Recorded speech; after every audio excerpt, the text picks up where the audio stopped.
as we know, we generate a lot of amount of the data on daily basis, and we need certain data centers to store the data to process it.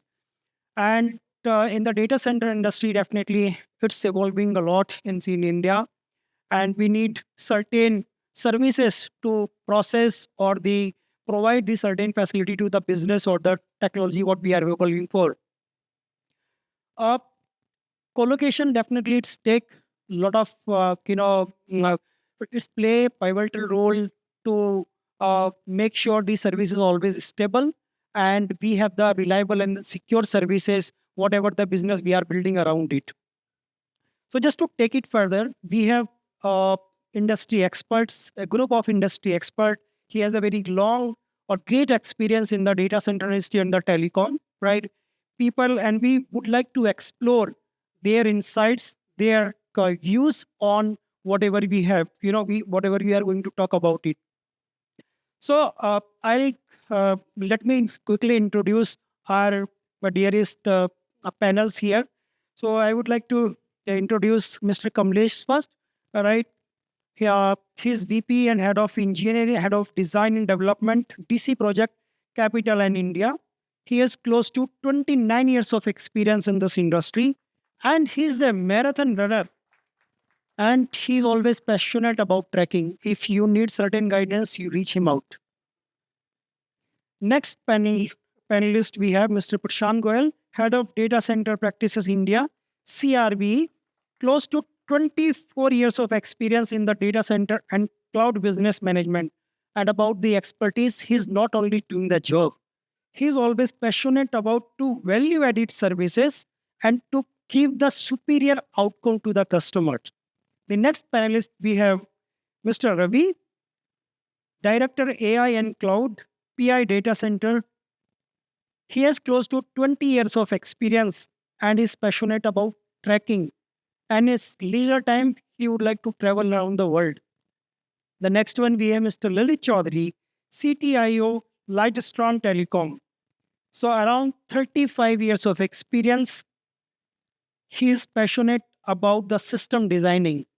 It's always close to my heart to design the system. And when he is free, he would like to go for the movies and listen the music. So if I talk, great experience, great different level of the hobbies or the interest they have. And let's understand their insight about the colocation in India. So I would like to hear you first. What role of the colocation providers and their data center play in meeting India's growth in demand? It's always everybody want to hear what is happening in India in terms of the colocation or the data center industry. Over to you, sir. Thanks, Mohit. First of all, thank you so much for a nice introduction. I think if you look at the co-location in India today, it's just trying to meet the demand which has been generated from the last couple of years. And if I talk about, the transition which took place from last 2 decades, I just wanted to touch upon in a minute how the transition happened from last 2 decades. If I look at this, the first decade of this century, we used to talk about, 2 kW, 3 kW per cabinet. As we get into the second decade, the first half, we have seen the capacities has gone up to the 4 and 5 kW per cabinet. Suddenly, we saw the emergence of, the cloud players coming in by 2016 and 17. And that's where we started seeing the demand, which is actually catching up.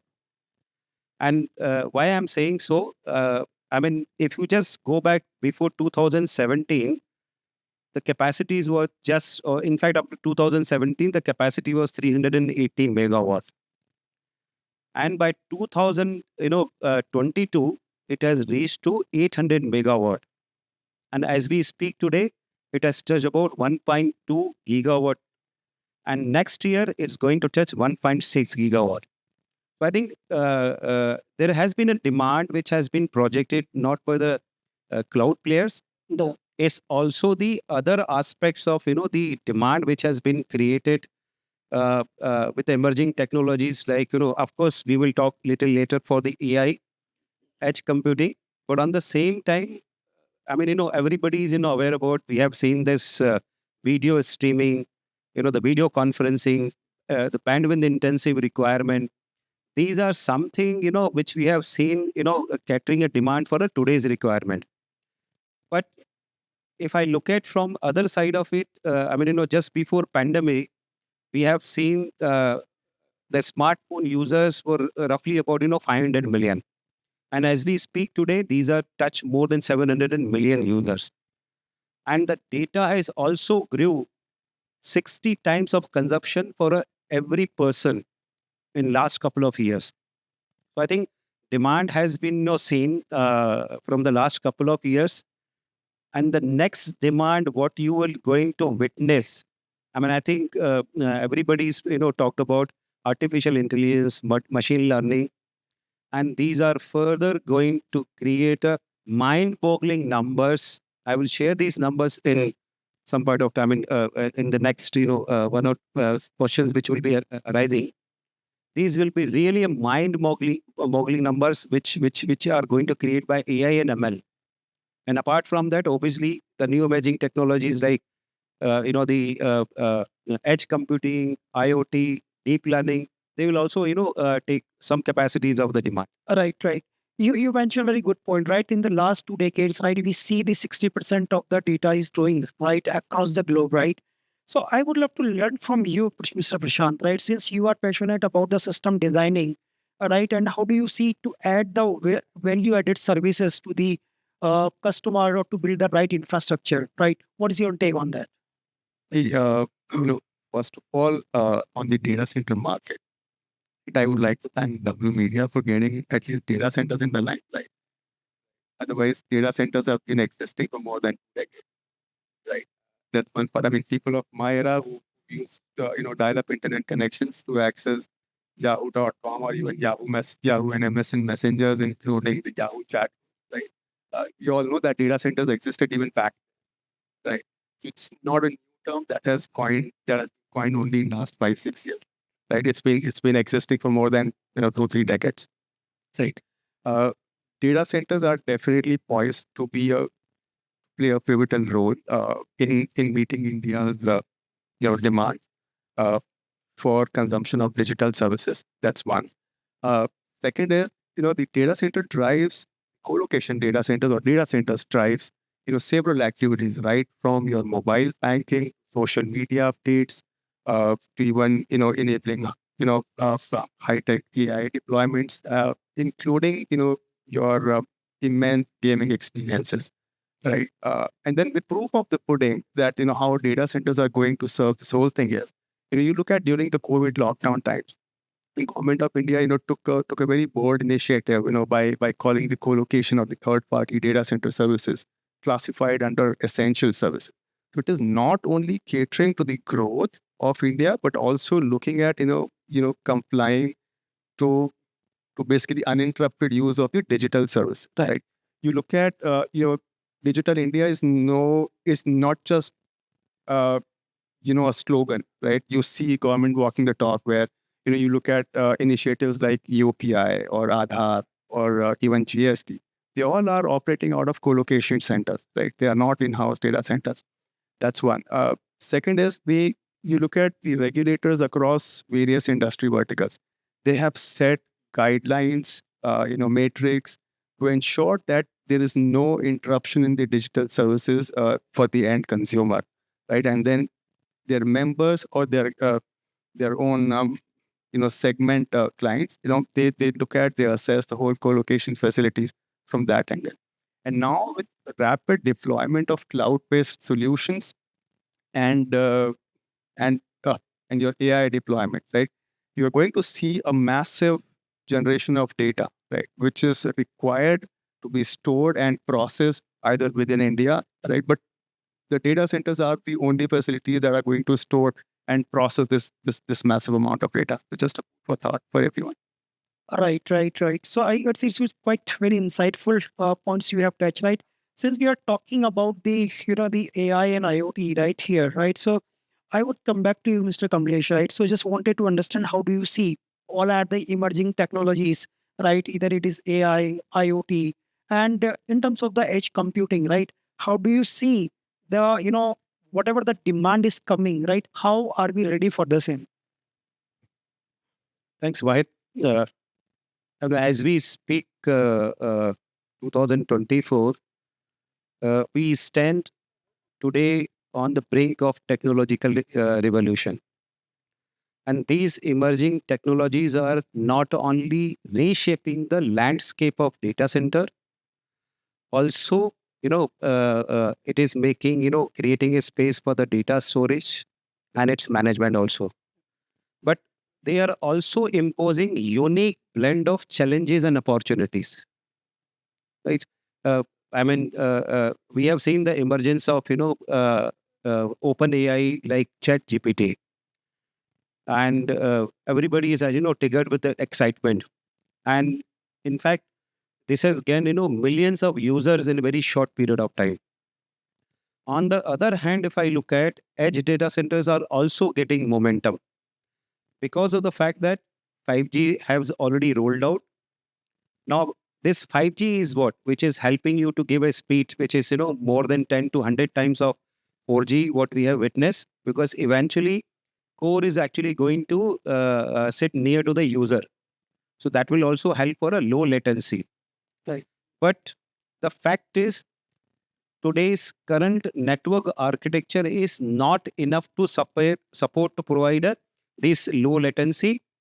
So how it is actually getting complemented? Edge DC is going to complement for the 5G rollout. Right. And apart from that, Edge DC is also going to play a major role in IoT industries also, because this will help for a faster data processing and the storage locally so that the million of devices can be connected. So if I talk about, the IoT, application, if I talk about IoT applications can be, start from banking, financial sector, logistic, retail, smart building and, factories and autonomous vehicle and whatnot. So the important aspect for, edge data center will also help improving fault detection and prevention because the data is being stored closer to the user. Right. And eventually these edge data centers are also going to be AI enabled. No doubt, because of the edge computing, there will be a lesser load going to the main data center for a processing. But what would be most impacting for these data center is these new emerging technologies like AI and ML.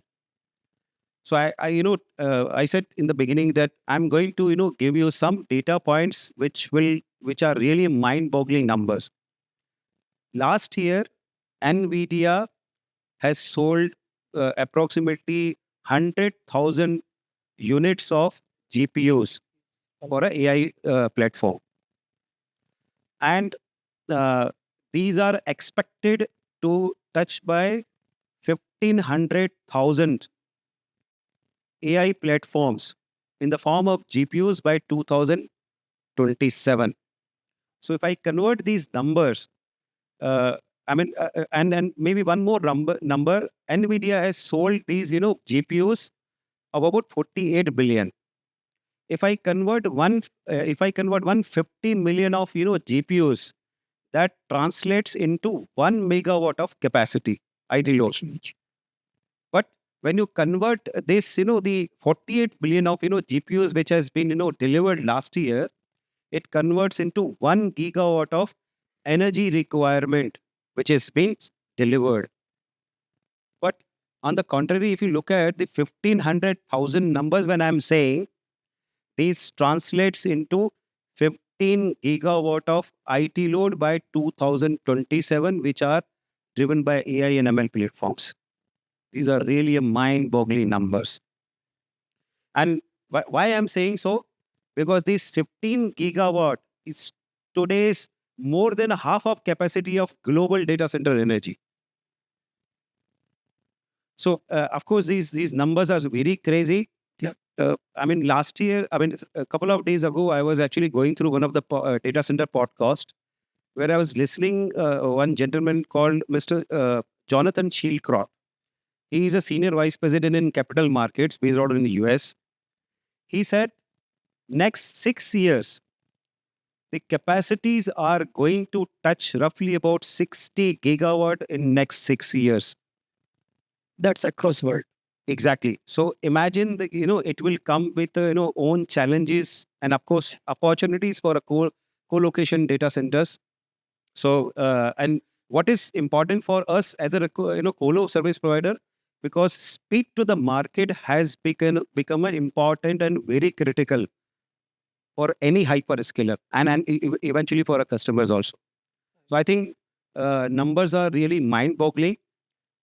On the same time, we need to also look at as a challenge, are we prepared today to deliver this kind of a load globally, not just in India? Right. So the challenge is yet to see, but yes, of course, there are opportunities to pick up. How much we will cater in due course of time, we'll see it as the infrastructure goes.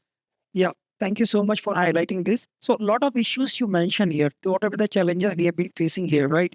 So, Mr. Ravi, right, you are already leading with the, the AI platform for the different requirement from the different customers, right? How do you see these kind of the challenges can be solved, right? Whatever the Mr. Kamlesh has highlighted here. Yes. So at Pi Data Centers, we are working with a lot of AI implementations. So one thing is that when it comes to co-location, right? So with what hyperscalers are providing is some of the high-end GPUs, and those are not required for all the customers, and it's very expensive as well. So it requires a customizable AI hardware, especially when you require to do certain kind of AI applications. You need, for example, LPUs. If you know what is LPU, is large processing unit. It's a company called Grok which introduced LPUs just to train large language models, and it performs better than the NVIDIA's as well. So what co-location? I would like to highlight how co-location can get the growth is to provide the customizable hardware, which hyperscalers are not providing right now. Okay, if you go and take work, it's impossible to have a production application, AI production application on hyperscaler clouds. If you want to run 800 for an hour, it costs close to more than 2,000 rupees. Okay, where a co-location providers can offer around 50 to 60% lesser cost. Okay, so that is one growth where co-location can go and capture this market, and customizable AI hardware. It is where that the co-location can go and capture these markets. Right. So let me circle back again, right? You mentioned about the term the speed, right? It's really matters whatever the service is being hosted in the data center, right? Speed matters a lot in terms of the, let's say, GPU or the AI or ML kind of the models we install there, right? So I will go to Mr. Lalit, right? Since you have been for a long time in this industry, right?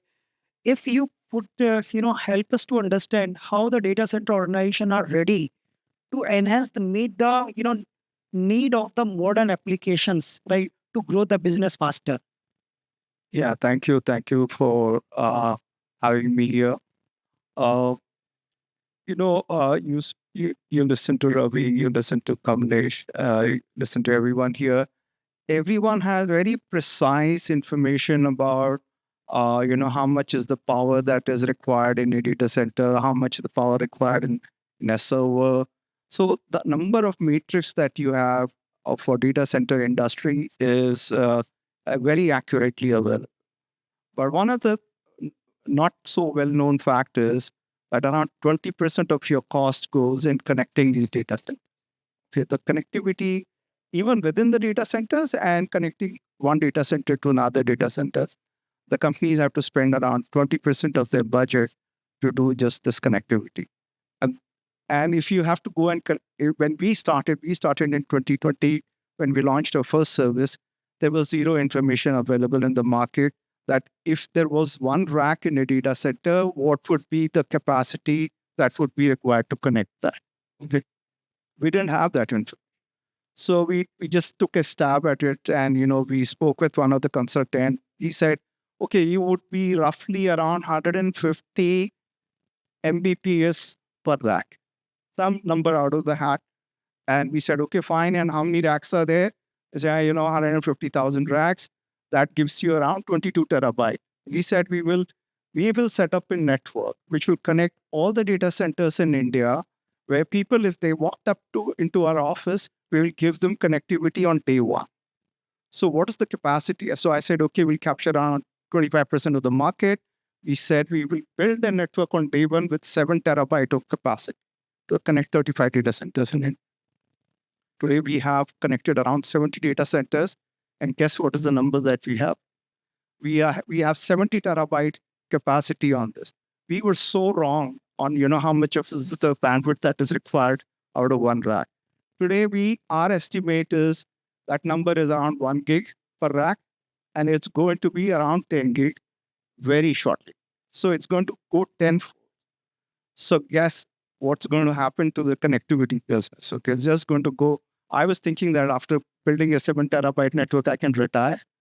Okay, and the problems. We are working on a 800 terabyte network connecting, all the new data centers that are coming out, and we want to give our customers the same experience. When you come on the data center, you should have the connectivity on demand. Okay, this is just the capacity part. Okay, I can talk about a lot of other numbers as well, but let's move on to the next. Yeah. Our people who are sitting here, as you mentioned, right, very precise information. And I think we need to recall, or just we need to remember it's going to take longer time. And since you are, already getting your hands dirty with on the daily basis challenges, and 70 data center you have connected, let me tell you about my experience. If we get the latency between two devices, we need to put a lot of effort. It's about the huge data center. I mean, the rack to rack comparison you have. So it's quite insightful. You mentioned about these details. So let me switch the gears again, go back to the AI part, right? This always close to my heart, right? So whatever the, we've been discussing, right? Challenges you already highlight, right? But how do you see, are we ready for the, whatever the new requirement in terms of the AI automation, and how the data center or the colocation providers can influence the industry to, host their AI kind of the services in the data centers? AI projects are not short term. Like typical software development projects, they run into multi years, like more than a year just to do a POC and go into the production. It takes 2 to 3 years. Okay, so if someone wants to have these projects running on hyperscalers cloud, they will get immense billing onto that. Like you have to consume GPUs for these many years, which is not viable, which will not justify the ROI for these AIs. That is where most of the AI projects are getting stagnated and not going into the productions. Okay, and this is where if you see US, right, like more, I'm sure some of them know about the companies like Corby and Lambda Labs. Okay, the how they captured the market is they're giving almost 50 to 60% lesser cost or GPUs than hyperscalers. If you see most of production applications that runs in North America, they are not on hyperscalers, but on secondary private clouds and new entities like Lambda Labs and Corby. Okay, so the same kind of model will be replicated in India as well. That is what some of the companies are doing to provide cheaper GPUs, cheaper alternatives than hyperscalers. Okay, so the co-locations and data centers and private clouds play a pivotal role into this. And when you want to run projects for a few years, and since the AI training data should be internal, should not be exposed. When you are training a model, obviously you'll use the private data, so which cannot be exposed over the public internet. So probably they would look for a tighter security where they will go for a co-location service or a on-prem service. So this is where we see it naturally. If they wanted to do a project, hyperscalers are not the solution. They have to go for a co-location. And personally, we are seeing the same thing. Like we are providing from Pi data centers, we are providing customizable hardware to these companies, and we are doing a reverse trend where one of the major AI company in Hyderabad, they were using A100s for some of their AI workloads, Kubernetes workloads, and we have migrated them into our data center, providing same kind of hardware in co-location and private cloud, reducing their billing to 60 to 70%. So I think going forward, co-location has a lot of scope in AI because these are multi-year projects and hyperscaler are too costly, and the co-location can solve this problem. Yeah, right. So I won't leave you, right? So because I wanted to understand few more examples from you in terms of the AI and how the GPU is helping that there, right? So nowadays, you can put your example as well. But one thing came in my mind is nowadays we see whenever we jump the red light, we get the the challan at my mobile phone or something like that. What is happening behind the scene? Would you like to highlight something? Yes, definitely. Like you see this technology, right? It started with machine learnings and also the deep learning neural networks. So these computer vision applications are part of deep learning where you capture the image and trying to indicate what is the recognition, facial recognition. You can also understand the emotion of the person by seeing the image, and also you will identify the person. So the governments have employed once the deep learning era started back in 2015. A lot of the developed countries, now even India, has also embraced this kind of technologies in deep learning to identify who are jumping the traffic signals and these things.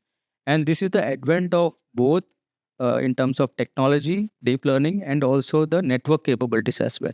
So even if you have a good technology, if it is not supporting the data center capability, if it is not providing the right network or night hardware to make sure that the image is transferred to the right server, it will not produce the right result at the right time. So it's a technology, deep learning plus the computing that is enabling these kind of solutions to come. And I think with the advent of new AI hardware and 5G, I think these solutions will be rapidly improving.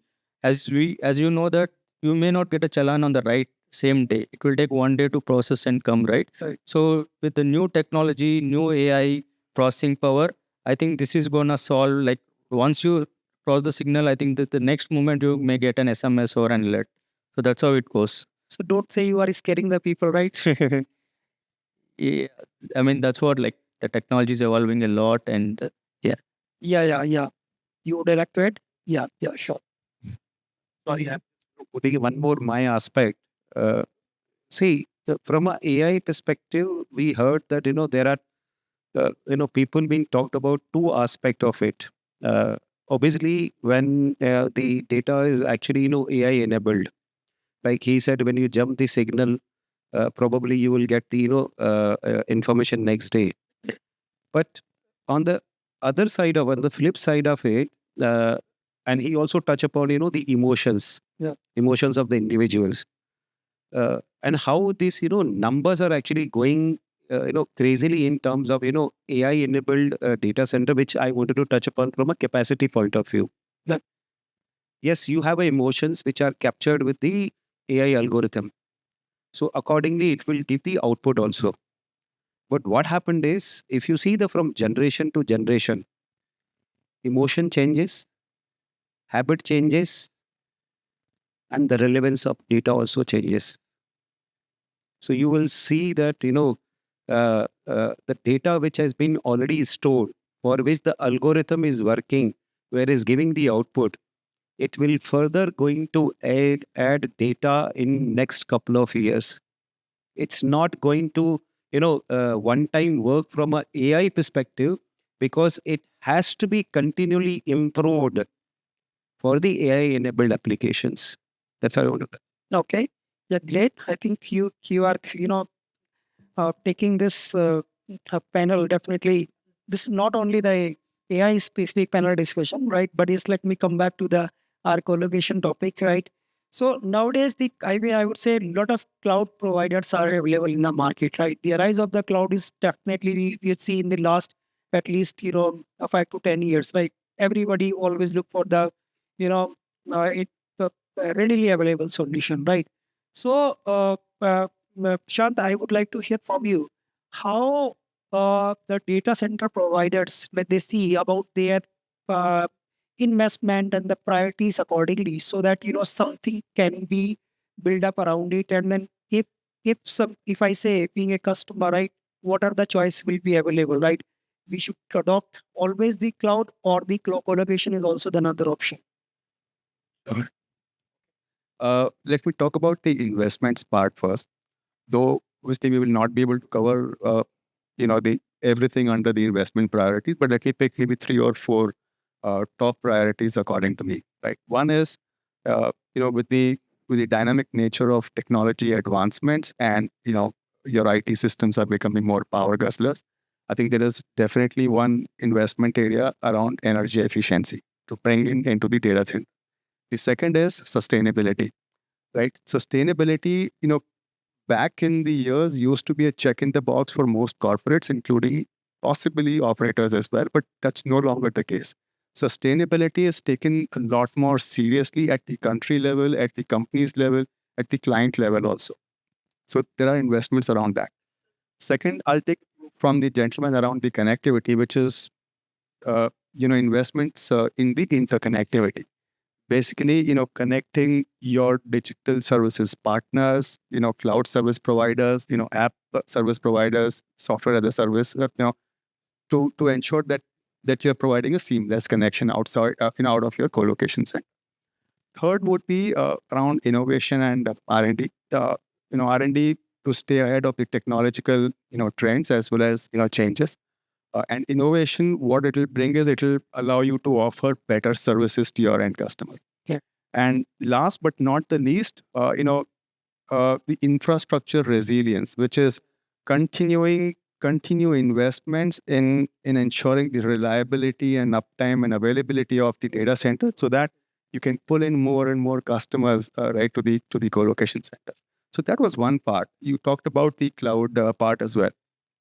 Right.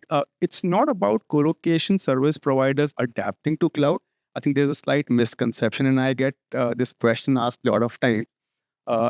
When there is cloud, why do you need data center? Right. So that's a fundamental misconception. The cloud exists because of data centers. Right. As simple example, for example, you're using Wi-Fi on your mobile.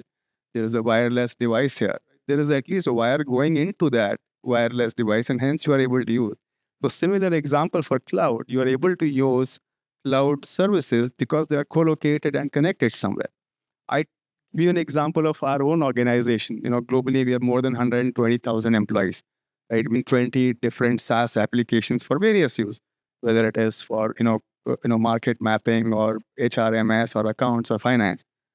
I think at times we take things for granted because everything is available at the click of a mouse or even at the swipe of our mobile app. But somewhere it is connected both in terms of network as well as in terms of power. There is real estate infrastructure. The whole ecosystem is supporting that consumption of digital services. Right, right. So overall, if I assume, right, so what you try to say is basically we are ready for the same, right? Whatever the, in terms of the security, scalability, or the, any kind of the application, we are ready for the same. Ready for that, we are using it. I mean, had we been not ready for that, we wouldn't make UPI payments, just like that, because we know that, that whole transaction is secured. You are, these days you are using, you're tapping your credit cards on the POS terminal. You're, up to a certain limit that's, allowed by RBI. And you're no longer, which means the transaction is secure. There is a whole system working at the back end to allow you to use that service. True.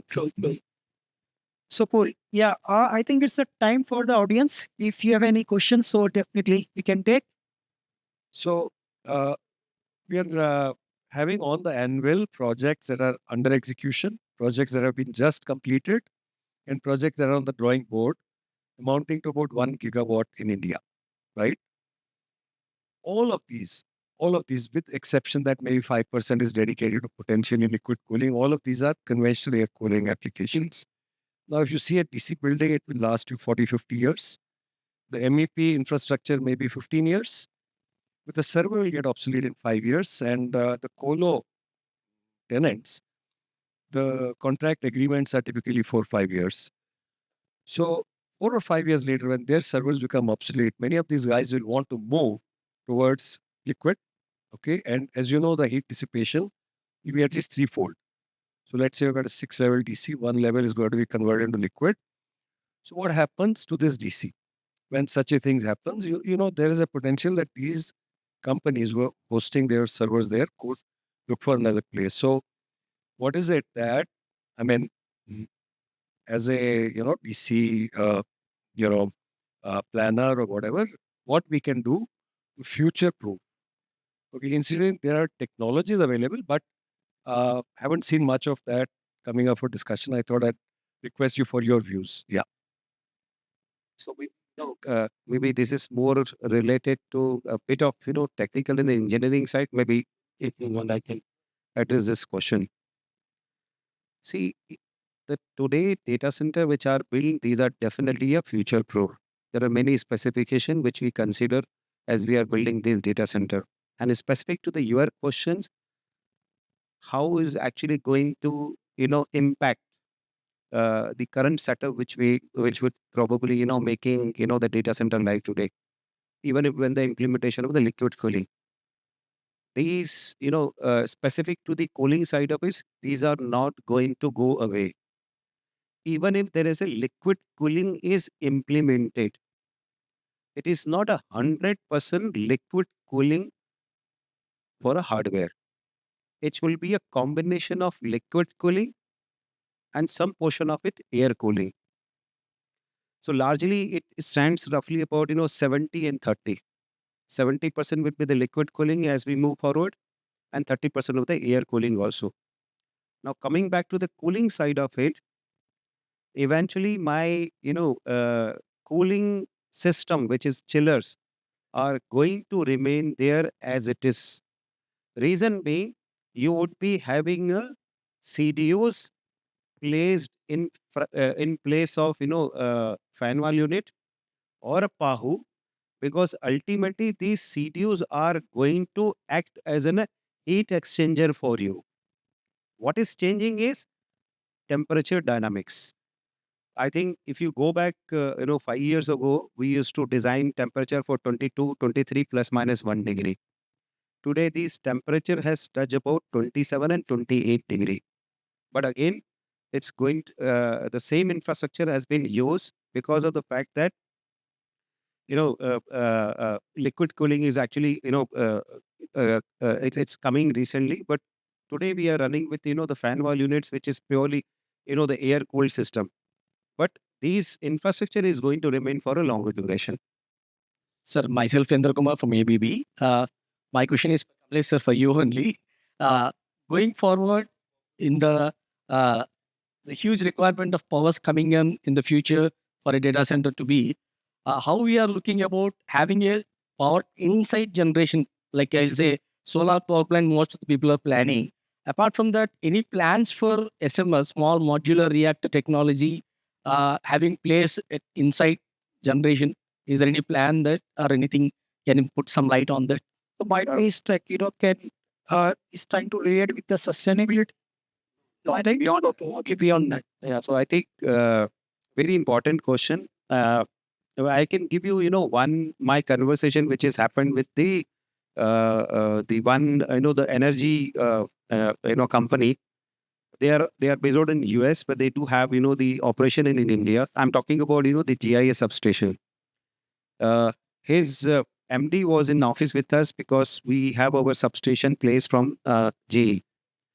What he was saying is, one hyperscaler is talking to them in the US to create a backward integration for them.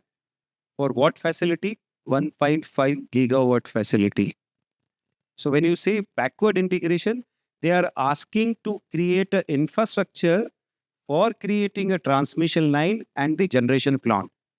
So I think hyperscaler is not just limited to, just to create, this IT infrastructure. Even these energy companies are in discussion with government. Can I make, the nuclear reactors, which has helped me to generate the energy for that? Because again, these are, it's a sort of a clean energy also. So this is happening in those developed countries where the demand is still soaring. And back in India, it eventually happened because, I mean, coming from a geopolitical side, if you see, Modi has visited, Russia. He has also talked about, the power generation for the nuclear. So you will see over a period of time, micro nuclear reactors will be placed in the some of the places. That will help for the generation locally. Thank you, sir. So one more last question, please, from Peter. I have a question on future trends. So the quantum computing about to hit the market in another 2 to 3 years. Since the DC design will take like anywhere between 1 to 2 years. So are we accommodating this new technology? Because it requires different kind of cooling, different kind of data center itself. It will not fit the same racks, and all the concept gonna be changed. So what about your view? Anybody can answer. Lalit, would you like to say?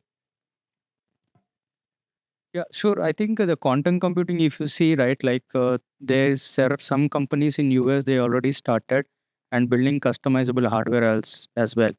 So, but it's much more in-house, not to the public. So since these large corporations has a lot of funding, so they were able to do these things, especially companies like IBM and everything. But to go to offer this to the companies, I think the data centers over here has to have that plan to accommodate their servers or plan to build this new kind of setup. I think that's where I think it's the new data center companies are heading towards too. But more than that, the demand has to come first of all. Like if you see, the real use cases are not still there in cloud quantum computing. I think it's gonna take a little bit of time to spur that demand, and the by that time, I think the data centers will figure out the coalition centers will figure out how to adapt to these things. But much of this now has been done by the large corporations who has a lot of funding. Okay. Thank you. There is some, hints. There are universities in Germany and some in US and some in Europe and some few other places, France, etc. They came up with a specification. So it's not only with IBM, it's available outside as well now. So probably my suggestion is it's a time to think about and consider this aspect, so that you don't need to have that technology available from next year, but when it come, that time we should be ready. We cannot demolish the building or demolish the cooling systems. That's why. Thank you. So I think I would like to conclude this session due to the interest of the time. Right, we cannot take further questions. Right, and it's great understanding your insights. It's going to help us out a lot. Right, and whatever the major touch point, point you touched, and about the scalability and how are we ready, and the priorities about the in terms of the investment inside the India. Right, and definitely, I'm sure about the people are not feeling scary. Due to your point you highlighted. Right, the same day you will get the challan, right? So yeah, it's time to conclude, and then I would like to request all of you to give a wonderful applause to to thank all of the panelists here.